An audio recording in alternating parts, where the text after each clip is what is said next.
Paspauskite ant Webstress, jei neturite piniginės. Paspauskite kurti. Pereiname prie patikros su prieigos raktu. Paspauskite patvirtinti QR kodo, nesidalinkite. Eikite į Binance svetainę. Eikite į piniginę. Paspauskite ant Web. Jei paspausite ant BNB, pridėkite lėšų. Jei turite sport piniginėje, pervesti BNB, kurio jums reikia. Na, dabar pereiname prie patikros. Su prieigos raktu paspauskite patvirtinti. QR kodo. Nesidalinkite su niekuo. Turime WordPress piniginę. Pirmas žingsnis yra eiti į Binance svetainę. Eikite į piniginę ir matome Binance apžvalgą. Pažvelkite viršuje, kur rašo keisti, paspauskite Web ir tai mus nuves į Binance piniginę. Jei paspausite ant BNB, pamatysite pridėti lėšų į Web piniginę. Paspauskite pervesti ir turėsite reikiamą balansą. Jau turime sukurtą WordPress piniginę. Pirmas žingsnis, kurio mums reikia, yra eiti į Binance svetainę. Norėdami ten patekti, turime eiti į piniginę. Pažymiu čia ir čia matome Binance biržos apžvalgą, kurią turėtumėte gerai žinoti. Jei turite programėlę, jei pažvelgsite čia viršuje, kur rašo keisti, šalia paspauskite ant Web ir tai mus nuves į decentralizuotą Binance piniginę. Kaip matote, aš turiu šiek tiek BNB. Bet jei paspausite čia ant BNB, pamatysite, kad apačioje rašo pridėti lėšų į Web piniginę vienu paspaudimu. Lengviausias būdas yra pervesti iš čia. Jei turite piniginėje sport, paspauskite ten. Matote, čia gerai. Iš piniginės eksportuoti į piniginę ir pervesti BNB, kurio jums reikia, arba ką norite pirkti. Paspauskite pervesti ir iš karto turėsite čia reikiamą balansą. Ką darysime, kai BulletBep bus praktiškai sukurtas? Ar turime pridėti Satoshi K žetoną prie mūsų piniginės? Gerai. Pridėkime žetoną į Pansakes Web. Einame įvaldyti žetonus ir pasirenkame BNB Smart Chain tinklą. Ieškosime kontrakto Satoshi K svetainėje. Tada einame į Satoshi K kontraktus, atsidaro Viscan ir kopijuojame kontraktą. Grįžtame į Binance ir pridedame kontraktą. Binance taisyklės pasikeitė. Visi išoriniai ir defliaciniai žetono kontraktai yra baudžiami. Dabar ieškosime kontrakto ir jį rasime Satoshi K svetainėje. Ji atsidaro anglų kalbą, bet jei nueisime į meniu, galime pakeisti į ispanų kalbą, matote. Taigi, einame į Satoshi K kontraktus, atsidaro kontrakto Viscan ir kopijuojame kontraktą. Grįžtame į Binance ir čia galime pridėti kontraktą. Binance turite žinoti vieną dalyką. Pasikeitė Binance taisyklės ir visi išoriniai kontraktai, visi defliaciniai žetono kontraktai yra baudžiami. Ką tai reiškia? Dabar pasirodys daug pavojaus pranešimų. Pamatysite. Žiūrėk, pridedu. Ir man rodo, kad nustatytas didelis pavojus, matai. Čia rašo šika, paspaudžiu importuoti ir vėl rodo didelį pavojų, nustatytas didelis pavojus. Šio kontrakto savininkas gali manipuliuoti nuosmukiu, nes tai yra defliacinis žetonas, kuris turi normą 1% yra sudeginama, 1,4% paskirstoma. Satoshi K. Turėtojams, nes tai didina jūsų turtą, gerai. Taigi, jis tai rodo, nes tai yra defliacinis. Tai paspaudžiu tęsti. Pažiūrėk, perkeliu tai čia, paspaudžiu tęsti. Ir vėl man sako, ar tikrai nori tęsti. Ar visi fondai pradingsta. Tiesa, nustatytas didelis pavojus. Tiesa, tai yra apie įspėjimus. Paspaudžiu tęsti ir galiausiai man sako, kad žetonas jau pridėtas, paspaudžiu priimti. Gerai. Dabar paspaudžiu importuoti. Na, daugiau nereikia paspausti importuoti. Išeiname. Ir jei čia ieškau. Satoshi K. Matote čia? Satoshi K. Gerai. Paspaudžiu peržiūrėti. Grįžtu atgal. Ir dabar jau turiu Satoshi K. Matote? Satoshi K. žetoną turiu čia, kad galėčiau jį peržiūrėti. Na, čia rodo įspėjimus. Čia matau žetono kainą, turime plus 3,59. Ir dabar turime eiti į Pansakeswap. Galime eiti dviem būdais, arba paspaudžiame čia apačioje dešinėje atrasti. Ir parašome paieškos laukelyje bankai, matote. Jis jau pasirodo, paspaudžiu. Arba einame per oficialią Satoshi K svetainę satoshi.com. Ir paspaudžiame pirkti Satoshi K. Bet patogiausia yra eiti per DAP. Tai yra piniginės paieškos funkcija atrasti, kaip jums parodžiau. Įrašome Pansakeswap, paspaudžiame čia. Gerai. Ir tada, na, čia rašo, suprantu. Ir atidaryti labai svarbu, kad perskaitytumėte, jog viršuje rašo Pansakeswap. Finanse, gerai. Labai svarbu, kad tai nebūtų jokios kitos programėlės. O dabar, ką turime padaryti? Tai eiti į Tradeno. Gerai. Ir dabar, ką turime padaryti? Tai turime importuoti tokeną. Kaip importuoti tokeną? Taigi, ką mes darysime? Tai eisime į Kolopenėme, eisime pirkti. Taigi, eisime čia, prie antrojo poros, o pačioje matome. Valdyti tokeną. Paspaudžiame valdyti tokeną. Tada paspaudžiame tokenai ir čia įklijuojame sutartį, kurią nukopijavome.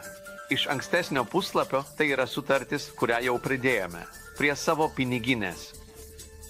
Tai yra Satoshi sutartis. Paspaudžiame importuoti. Mums sako, kad pripažintume vidutinę riziką, paspaudžiame čia. Ir tęsime. Ir dabar turime Satoshi. Ką dabar turime daryti? Taigi dabar, ką turime padaryti, tai pridėti BNB. Kad galėtume pirkti Satoshi, turime prijungti savo piniginę. Paspaudžiame mygtuką prijungti viršuje dešinėje, gerai. Ir paspaudžiame prijungti piniginę. Šiuo atveju aš prijungiu transakciją, bet tu gali prijungti ir turi prijungti savo Binance piniginę, jei esi su Binance web piniginė. Kai prisijungsime, kaip jau importavome tokeną, ieškome jo čia, einame žemyn prie antrojo poros ir rašome Satoshi. Ir jis pasirodo čia. Paspaudžiame čia ir turime BNB. Su BNB sertifikatu galime pirkti, ką norime. Paprastai nepirk maksimaliai, nes reikia pasilikti bent $1 BNB, kad galėtum sumokėti tai, kas vadinama dujomis, pirkimo, pardavimo komisijomis, tai yra, kai norėsi parduoti. Jau turėsi BNB Smart Chain, kad galėtum parduoti. Taigi, eisime pirkti. Pavyzdžiui, galime pirkti 75%. Tai yra $6 ir 1 centas 50. Aš galėčiau paspausti maksimaliai ir pakeisti ir nusipirkti $7. Gerai. Dabar nusipirksiu 25%, nes tai yra pavyzdys. Aš nusipirksiu už $2 ir man parodys ekvivalentą. Ką mes turime daryti? Eikime į Slipage. Čia apačioje ir įrašykime skaičių 5. Kodėl? Nes šis defliacinis tokenas 1% yra sudeginamas, 14% paskirstomas kaip atlygis visiems vartotojams. Paspaudžiame patvirtinti keitimą. Atsidaro langas, sako, kad komisija yra €0 ir 15 centas. Ir mes keičiam. Dabar čia pasirodys žaliai transakcija. Gauta. Čia pasirodo žaliai, tai reiškia, kad jau nusipirkome. Kaip galime pamatyti, ką nusipirkome? Labai paprasta. Matote? Ar jau turiu čia?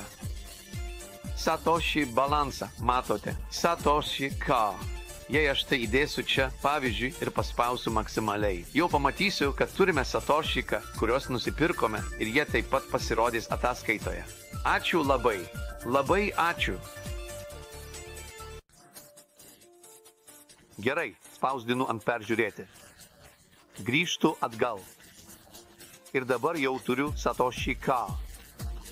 Matote, turiu Satoshi K čia, kad peržiūrėčiau tokeną. Gerai, palieku pranešimus. Ir man rodo tokeno kainą. Turime plus 3,59. Taigi dabar turime eiti į Pansakeswap. Galime eiti dviem būdais. Arba spausdami čia apačioje dešinėje. Ant atrasti.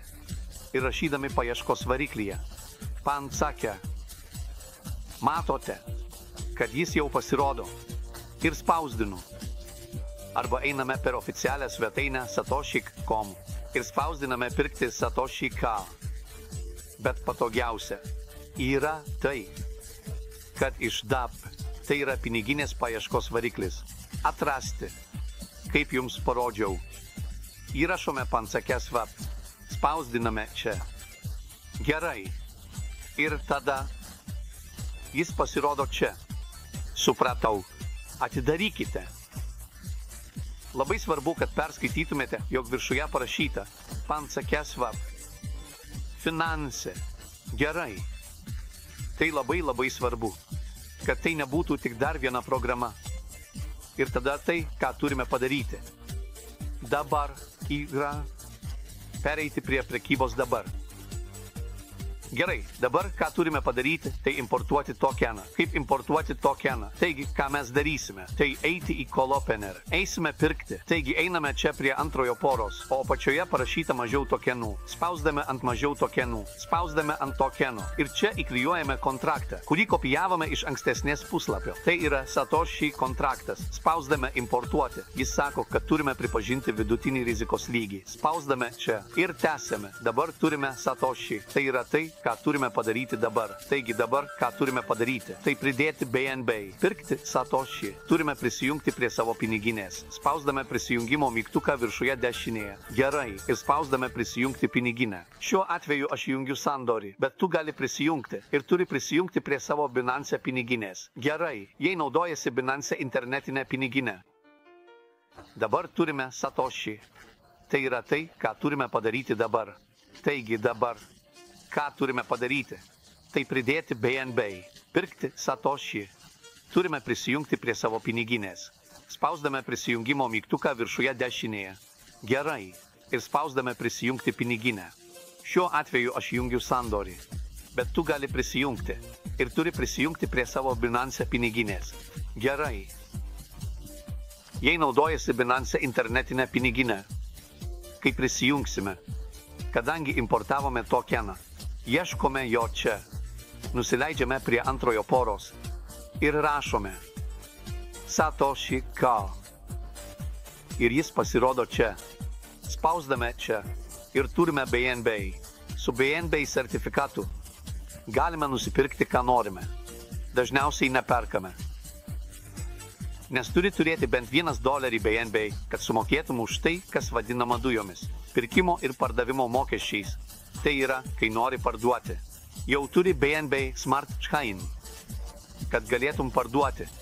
Taigi, einame pirkti. Perkame 75%, tai yra 6 valandos 1 minutė. Kiek? Tai yra, galėčiau spustelėti maksimumą ir jį pakeisti bei nusipirkti $7. Gerai, dabar nusipirksiu 25%, nes tai yra pavyzdys. Aš nusipirksiu 2 dalis ir man parodys jo vertę. Tai yra tai, ką turime padaryti. Ir turime čia įklijuoti. Įrašyti čia skaičių 5. Kodėl? Nes šis tokenas yra defliacinis. 1% yra sudeginamas, 14% paskirstoma kaip atlygiai visiems vartotojams. Spaudžiame patvirtinti mainams. Atidaroma. Ir sako, kad W15 komisijų nėra. Ir mes abu keičiamės. Dabar čia žaliai pasirodys, kad sandoris gautas. Čia pasirodo žaliai. Tai reiškia, kad jau esame nusipirkę. Kaip galime pamatyti, ką nusipirkome? Labai paprasta. Ar matai? Aš jau turiu čia Satoshi balansą. Ar matai? Satoshi K. Jei aš tai įdėsiu čia, pavyzdžiui, ir paspausiu ant maksimumo, pamatysite, kad turime Satoshi K, kuriuos nusipirkome. Ir jie taip pat pasirodys atgalinėje pusėje. Labai ačiū.